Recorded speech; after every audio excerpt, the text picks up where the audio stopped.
था कि निजी क्षेत्र का मतलब क्या होता है। निजी क्षेत्र का मतलब होता है उद्योग, निजी क्षेत्र का मतलब होता है प्लांट, निजी क्षेत्र का मतलब होता है किसी ज़मीन पर कोई कल कारखाना स्थापित हो। अब सवाल बनता है कि कल कारखाना के लिए ज़मीन भारत ने नहीं दिया है, पूरे भारत के लोगों ने नहीं दिया है, बिहार, उत्तर प्रदेश, महाराष्ट्र, गुजरात के लोगों ने ज़मीन नहीं दिया है, ज़मीन केवल झारखंड के लोगों ने दिया है। तो वहाँ तो सौतेला व्यवहार बिल्कुल नहीं होना चाहिए। वहाँ 75 क्या, अगर 100% भी कोई रिजर्व करता है तो बुरा नहीं है। इसलिए बुरा नहीं है क्योंकि वह ज़मीन उनकी एकमात्र पूंजी है, वह ज़मीन उनका एकमात्र सहारा है। लेकिन आप एक नियम लेके आते हैं, एक कल कारखाना स्थापित होता है और क्षण भर में वो सारी ज़मीन सरकार एक्वायर कर लेती है किसी कंपनी को देने के लिए। आपने तो विकास के नाम पर, उन्नति के नाम पर एक ज़मीन कंपनी को दे दिया, कंपनी ने लाखों करोड़ों का टर्नओवर किया, देश की उन्नति में काम आया, देश की अर्थव्यवस्था में काम आया, लेकिन उस किसान का क्या हुआ? जिस किसान के पास ये ज़मीन हड़प्पा काल से है, जिस किसान के पास ये ज़मीन महाजनपद काल, बुद्ध और तमाम मुगल काल से लेके अंग्रेज के कालखंड तक वो ज़मीन उस किसान के पास, उस किसान का क्या हुआ? एक झटके में उसका परिवार अपने सड़क पे लाके खड़ा कर दिया।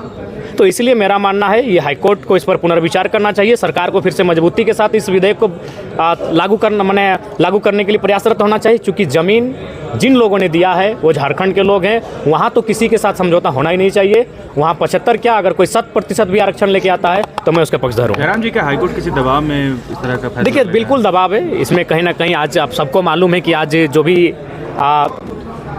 विषय हैं वो कहीं ना कहीं दबाव के कारण ही आते हैं। तो ये बहुत ही दुर्भाग्य की बात है।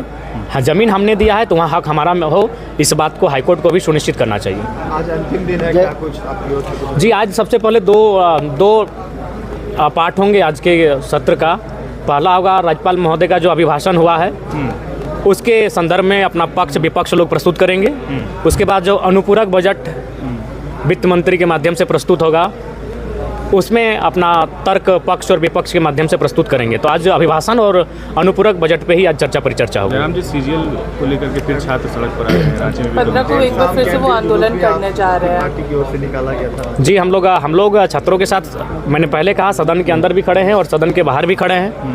हमारी जो भूमिका है उस भूमिका में हम लोग जैसा पहले थे आज भी उस भूमिका में हम लोग हैं। जेएमएम के विधायक बोल रहे हैं कि खाली सीडी दे करके छात्र गुमराह कर रहा है आयोग को भी, प्रमाण नहीं है कि नहीं? अच्छा, ठीक है, तो एक बार जो सत्ता पक्ष हैं, इनके मंत्रिमंडल में जिन्होंने स्थान पाया है, क्या उनमें सामना करने की साहस नहीं है? परिस्थितियों का सामना किया जाए। आपको अगर लगता है कि छात्रों के एविडेंस, तर्क अगर बेबुनियाद हैं तो आप सामना करके उनको क्लियर कीजिए ना। अगर अगर आपको लगता है आप सांच हैं तो सांच को आँच कैसा, जांच कीजिए। सांच को आँच नहीं होना चाहिए, उसकी जांच होनी चाहिए। और मैं आज फिर इस बात को सदन में उन दो विषयों के बीच इस विषय को मैं ऐड करके उठाने का प्रयास करूंगा। जी, ठीक ठाक रहा, अच्छा ही रहा जी, ठीक ठाक रहा। तो जयराम महतो देखिए किस तरीके से जो है विधानसभा के अंदर जो है जा रहे हैं, खाली पैर ही जो है उनका जाने का अंदाज जो है काफ़ी निराला है। तो ऐसा उपहार है, इसको ऐसा फ्री करके बालू को ये उपलब्ध कराने का काम करें। और सरकार जो थोथी दलील देने से कोई काम नहीं होगा, लेकिन इनको जनता है सो इनको ये विश्वास जता करके सरकार बनाने का मौका दिया है, इसलिए इनको ये जनहित में बालू को उपलब्ध करा करके निर्माण कार्य शुरू कराना चाहिए। सदन का आखिरी दिन है, क्या रणनीति नहीं?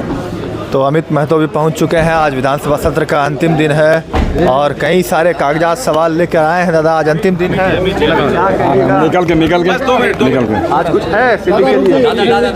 उठाएंगे क्या? निकल के एक मिनट बोलिए, बहुत टाइम है। बोल दीजिए बोलिए। इधर ऐसा घूम जाइए, विषय उठाना नहीं, आज अनुपूरक बजट जो हमारा लाया गया उस पर चर्चा है। उसकी जो मांगे हैं उसको लेकर और राज्यपाल महोदय का जो अभिभाषण आया है उस पर परिचर्चा है। अमित जी, सीजीएल के मुद्दे पर जो है आप लोगों ने लाठीचार्ज करवा दिया शुरुआत में ही। अभी सरकार बनी और लाठीचार्ज के साथ शुरुआत हुई। खतियानी लोगों पर लाठीचार्ज हुआ है।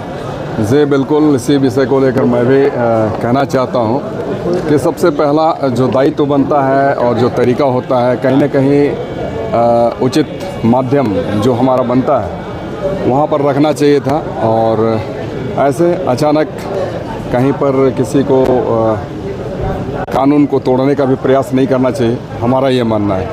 और साथ साथ हम भी चाह रखते हैं कि जो भी परीक्षाएं आयोजित हो बेहतर तरीके से उसका सफल तरीके से उसका रिज़ल्ट आए, प्रकाशित हो। और जो सक्षम जो योग्य उम्मीदवार हैं वो चुने जाएं। और इस विषय को लेकर हम भी सर गंभीर हैं, हमारी पार्टी गंभीर है, ये राज्य सरकार गंभीर है और निश्चित रूप में आने वाले दिनों में हम चाहेंगे कि एक बेहतर परिणाम आए और इस तरीके से जो कहीं घटना घटित होती है ऐसी घटना की पुनरावृत्ति ना हो।